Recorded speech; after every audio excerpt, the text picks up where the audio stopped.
I'm Ella, a single, 30-year-old woman who just can't seem to catch a break in love. After dumping my cheating ex, I needed a night out, and Lisa's party seemed like the perfect escape. My life's pretty simple outside the drama. I run a boutique in the city, a neat little place that sells fancy clothes to people who don't look at price tags. Walking into Lisa's packed apartment, I could barely hear myself think over the music and the buzz of the crowd. I grabbed a drink and was scouting a quiet corner when Lisa grabbed my arm, her eyes wide with excitement. "Ella, you made it. Look, there's someone I want you to meet. He's right up your alley, finance stuff and all that," she shouted over the music, dragging me through the throng of partygoers. Before I knew it, I was standing in front of a tall guy with a cheeky smile. He had the look of someone who knew exactly how much money he made, and wasn't afraid to let you know. "Ella, this is Nathan. Nathan, meet Ella. She owns the chicest clothing store downtown." Lisa introduced us with a wink and left before I could protest.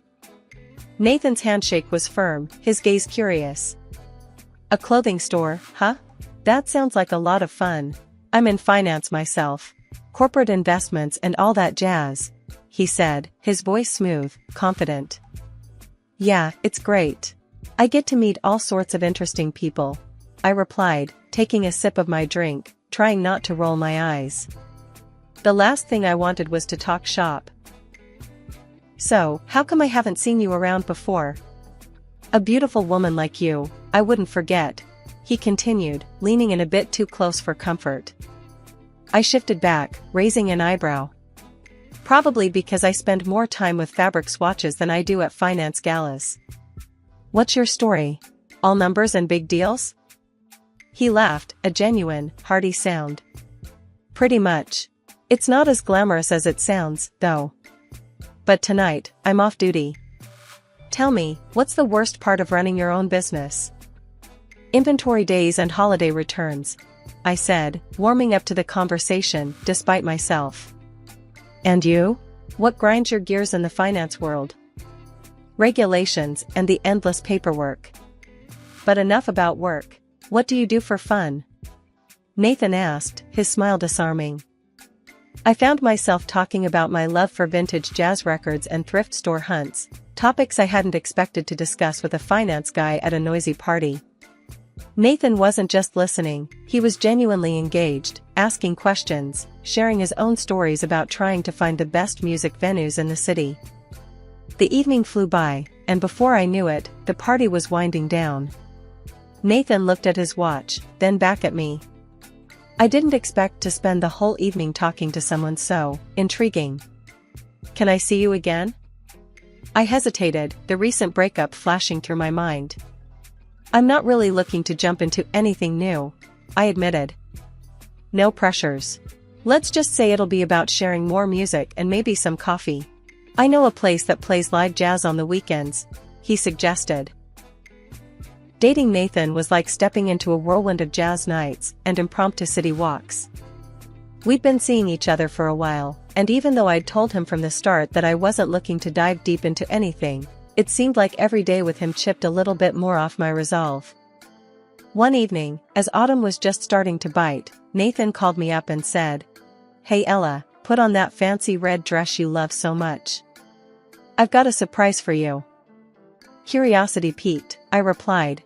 "As long as this surprise involves some decent food, you've got yourself a deal." "I'm starving."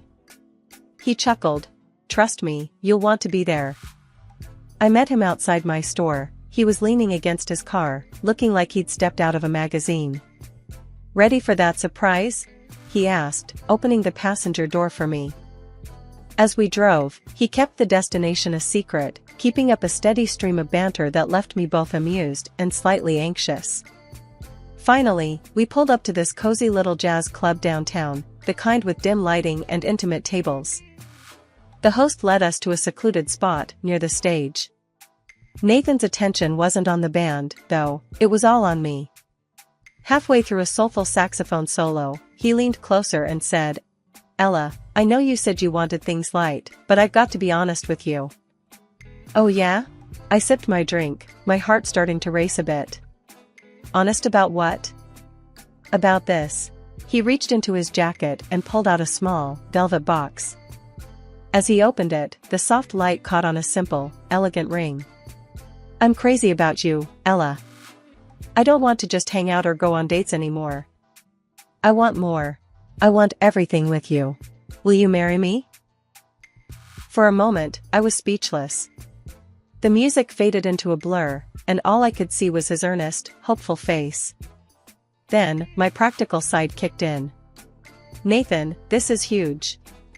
You know I'm scared of jumping back into deep waters." I know. He rushed to reassure me, holding my hand. "But think about it. We're great together. You laugh at my jokes, I pretend to understand art because you love it, and we both can't dance to save our lives. What more do we need?" I laughed despite myself. "Maybe a bit more practice on the dance floor?" "Anything." He grinned. "So, what do you say?" Looking into his eyes, I realized that I did want this, us, a future, all of it. "Yes," I finally said, the word feeling lighter than I thought it would. "Yes, I'll marry you." Nathan slipped the ring on my finger, and we celebrated the only way we knew how, by staying until the club closed, talking about everything and nothing, already planning our next adventure together. The next day, Nathan was eager to introduce me to his mother, Mrs. Harper. We met for brunch at a quaint little cafe she loved. Right off the bat, Mrs. Harper was all smiles and open arms. "Oh, Ella, I'm so thrilled Nathan found someone like you. I just know we're going to be great friends." As we settled into our seats, she began chatting away, filling me in on all the little details of Nathan's life. "You know, he absolutely loves lasagna. I must give you my recipe. And if you really want to spoil him, make him his favorite, chocolate pecan pie. He's just like his father, can't resist a good pie." The brunch went by in a blur of laughter and shared stories, making me feel a little more part of Nathan's world, a world I was slowly, but surely, starting to love. It had been quite the reveal, taking Nathan to the house where I grew up. It's this big, old place that looks like it came straight out of a storybook, all thanks to my dad's knack for playing the stock exchange. When we pulled up in the driveway, Nathan's eyes about popped out of his head. "Wow, this place is incredible," he exclaimed, looking around like a kid in a candy store. "Yeah, Dad's done well for himself," I said, trying to play it cool even though I was proud of where I came from. Inside, Nathan was polite, but I caught him more than once checking out the finer details of the house's decor, the art on the walls, even asking my dad about some of the antiques. It wasn't all bad though, my parents seemed to like him, especially when Dad and Nathan started talking money and investments. My mom pulled me aside while the guys chatted. "He seems like a good man, Ella," she whispered, squeezing my hand. "Very attentive, isn't he?" "Yeah, he's great." I smiled, though part of me wondered if his interest was more in the lifestyle my family had than in me. I shook off the feeling, not wanting to judge too harshly too soon. Later, as we were leaving, Nathan couldn't stop talking about the house. "One day, I'd love a place like this. Imagine the parties I could throw, the people I'd host," he mused, already daydreaming. I nudged him lightly, bringing him back to earth. "You mean the kind of home we could build for our kids, right?" "Of course, that's what I meant," he corrected quickly with a sheepish grin. "Our kids would love it, wouldn't they?"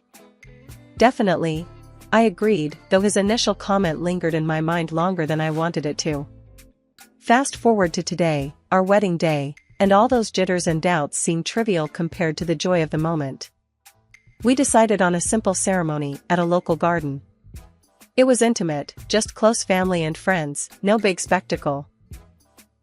As I walked down the aisle, seeing Nathan waiting for me, all my worries melted away. His smile was all I needed to reassure me of our future together. After we were declared husband and wife, the celebration began.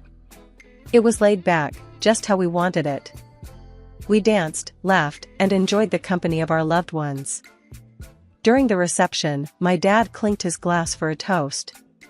"To Ella and Nathan, may your life together be as beautiful and enduring as this day. Remember, the best things in life aren't things. They're the moments and memories you create together. As the party carried on into the evening, I felt a profound sense of contentment. Whatever uncertainties the future held, I was ready to face them with Nathan by my side. Life after the wedding was a whirlwind. Nathan and I were settling into married life, adjusting to each other's habits and routines, when we were hit with a curveball. My dad, who had always been the pillar of strength in our family, got sick, really sick. It was cancer, and it came out of nowhere, or so it seemed. We spent a lot of time at the hospital, and during one of those visits, Dad decided to have a heart-to-heart with me. Nathan was there too, fetching coffee down the hall. When he returned, he found us whispering seriously and sat down, his face etched with concern.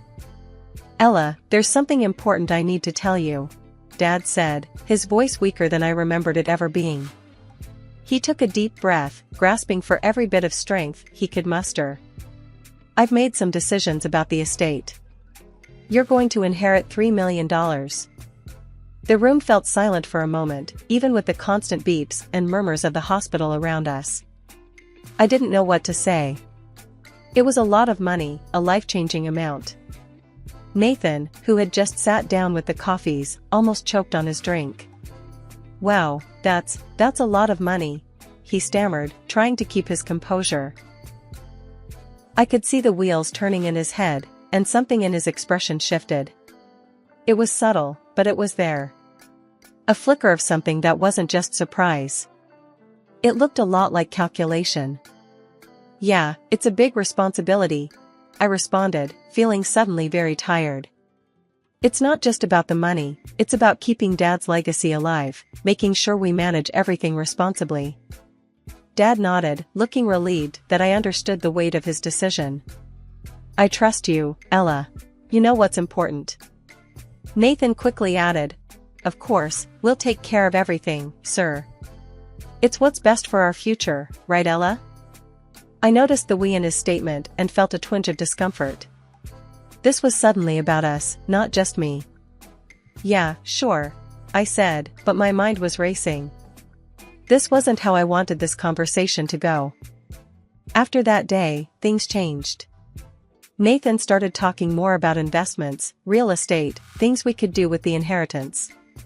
One night, over dinner, he brought it up again. "So, I was thinking about the money," he began, not wasting any time. "We should start looking into some properties. Maybe even consider some high-yield investments." I was pushing my food around my plate, not really hungry anymore. "Nathan, can we slow down a bit? This isn't just free cash to throw around. It's my dad's hard-earned money. We need to be careful, think things through." He looked a bit taken aback, but recovered quickly. "Of course, I get that. I just think it's a good opportunity to grow our assets, you know? Make sure we're set for the future." The word "are" hung in the air, heavy and a bit too presumptuous for my taste. "Yeah, I know. But let's just handle one thing at a time, okay? My dad's still here, and that's what matters now." Nathan nodded, but the eager glint in his eye didn't match his agreeable tone. "Sure, Ella, whatever you think is best." The weeks following Dad's passing were some of the hardest I'd ever lived through. The world seemed to move on, but I was stuck, my grief a constant shadow. Nathan and his mom, Mrs. Harper, were around a lot, supposedly to help out. One night, their true colors showed through in a way that rocked me to my core. It was late, and I couldn't sleep, too many thoughts, too much sadness. Mrs. Harper had been all sweet and comforting, hovering around me with hot teas and sympathetic smiles. "Ella, dear, you look exhausted. Why don't you take one of these sleeping pills? It'll help you rest," she suggested, holding out a small pill. "Okay, I'll do that," I muttered, not keen on the idea. I didn't want to miss a moment, didn't want to blur the edges of my memories of Dad with drug-induced sleep. She shrugged, placing the pill on the kitchen counter. "I'll be in the living room if you need anything." I nodded, pretending to head to my room, but something felt off.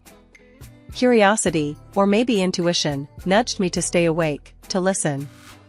I crept back towards the living room, the floor cold under my feet, my heart pounding in the silence. Their voices were hushed but heated. I paused at the edge of the room, hidden by the darkness. "Are you sure she took sleeping pills? She's been so stubborn lately." Nathan's voice, frustrated and sharp. Mrs. Harper's reply was smooth, like honey. "Give it time. She's vulnerable, grieving. Now's our chance to get things moving. That money should be in your account, not just sitting there." "Yeah, and soon. I'm tired of playing the supportive husband. Once we get the cash, I can finally move on. Maybe find someone younger, more fun." The air in my lungs froze. My heart skipped beats. This was not the man I married. This was a stranger, speaking so coldly, so calculatingly. His mother chuckled, a sound that sent shivers down my spine.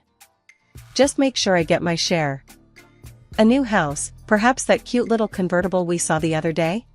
"Of course, Mom. You'll get whatever you want. Ella's too dumb to figure it out before we clean her out."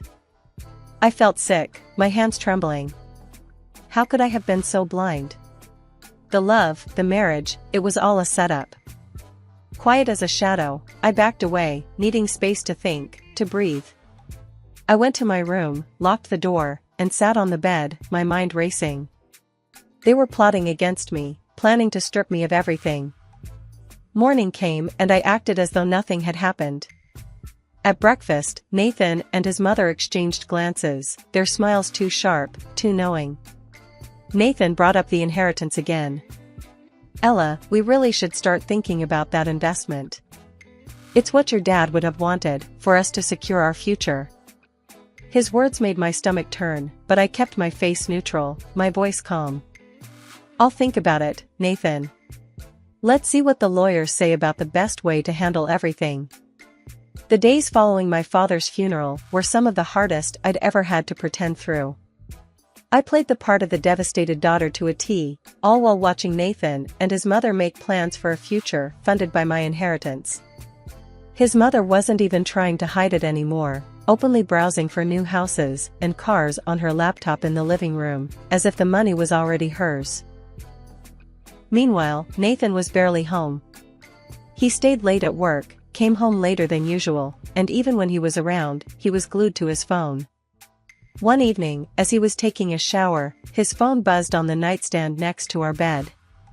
Without thinking, I glanced at the screen and saw a message pop up from some woman. It wasn't just friendly, it was flirty. I felt a weird mix of anger and relief. Anger, because of the betrayal, but relief because it just proved what I already knew: a cheater in one part of life is a cheater in all parts. That weekend, I told Nathan I needed to clear my head and visit my mom. He barely looked up from his phone, just nodded and mumbled something about taking all the time I needed. Driving to my mom's place felt like escaping a prison. As soon as I saw her, the weight of everything started to lift. I told her everything: the overheard conversation, Nathan's late nights, the messages. I laid it all out. Mom was furious at first. "That rotten scoundrel," she exploded, pacing the kitchen. "Playing happy families while plotting behind your back." But then, her anger turned to laughter, a deep, rolling laugh that filled the kitchen. "Oh, Ella, they think they're so clever. But they've got another thing coming. Just wait until the wills read. They won't know what hit them." Her confidence was infectious. For the first time since that awful night, I felt like maybe things would turn out alright. "So, we just wait. That's it?" "That's it," she confirmed. "Let them make their plans. They're building castles in the air, and we're about to bring them right down to the ground." Back at home, Nathan was exactly where I left him, phone in hand, probably texting that woman. But I didn't care anymore. I had something they didn't, a plan and the truth on my side. I went to bed that night not with a heart heavy with dread, but with a spark of strategy and the anticipation of justice soon to be served. The day to read my dad's will finally arrived, and you could cut the tension in the lawyer's office with a knife. Nathan and his mom were practically buzzing with excitement, thinking they were about to become filthy rich. I was sitting there, feeling like I was about to watch a show, knowing all the while what the finale would be thanks to my mom's hint. We all gathered in the small, stuffy office, the air thick with anticipation. Nathan kept glancing at his watch, and his mom was tapping her foot nonstop. You'd think they were waiting for a lottery draw the way they were carrying on. The lawyer, Mr. Jenkins, cleared his throat and opened the thick folder in front of him. Thank you all for coming today. As per Mr. Thompson's wishes, I will now read the last will and testament. Nathan leaned forward, practically on the edge of his seat. His mom whispered, "Here we go," under her breath, rubbing her hands together like she was about to receive her birthday present. Mr. Jenkins began with the usual legal jargon but soon got to the part everyone was waiting for. To my daughter, Ella, I leave the sum of $3 million. Nathan's mom let out a little squeal, and Nathan shot me a look that was meant to be comforting but came off as smug. I just stared straight ahead, impassive. Mr. Jenkins continued. However, it must also be noted that along with this inheritance, there are debts incurred by Mr. Thompson amounting to $4 million. The room went dead silent. You could have heard a pin drop. Nathan's face went from smug to shocked to pale in a matter of seconds. His mom was furious. This must be some mistake. We need to see the documents, the proof. Mr. Jenkins, ever the professional, started handing out copies of the financial statements and debt notices. Everything is documented here. If you have any questions, you can consult with your own legal advisor. As the reality of the situation sunk in, my mom stood up. Her voice was calm but carried across the room. Nathan, you need to understand, my husband had a weakness for gambling. He made debts, borrowed from people, from banks. I hope you'll be noble in this situation and help Ella with these debts. Nathan and his mom looked like they had been slapped. Their shock quickly turned to outrage. Help pay the debts? Are you out of your mind? We're not paying for anything we didn't spend. Nathan's mom shouted, her earlier facade of politeness completely gone. Nathan was just as quick to disengage. I want a divorce, Ella. And in the divorce, we'll state that neither of us claims any money or property from the other. That's it. I looked at him, feeling a mix of relief and disgust. Okay, Nathan. If that's what you want, I agree. We can get the divorce papers ready. As they stormed out of the office, fuming and defeated, my mom squeezed my hand, giving me a reassuring look. It's going to be okay, Ella. We're better off without them. After signing the divorce papers, Nathan and his mom couldn't help but show their true colors one last time. As we were leaving the lawyer's office, I heard them snickering behind me. Nathan's mom smirked. Well, at least now she'll be drowning in her father's debts. $1 million in the hole. Nathan laughed, looking back at me. Yeah, good luck dealing with that mess, Ella. I couldn't help but laugh myself, which seemed to confuse them. Nathan frowned. Why the hell are you laughing? That's when my mom stepped in, cool as ever. She had been quiet, just observing until then. Because, Nathan, you've got it all wrong. You see, I've been the one managing our finances all along.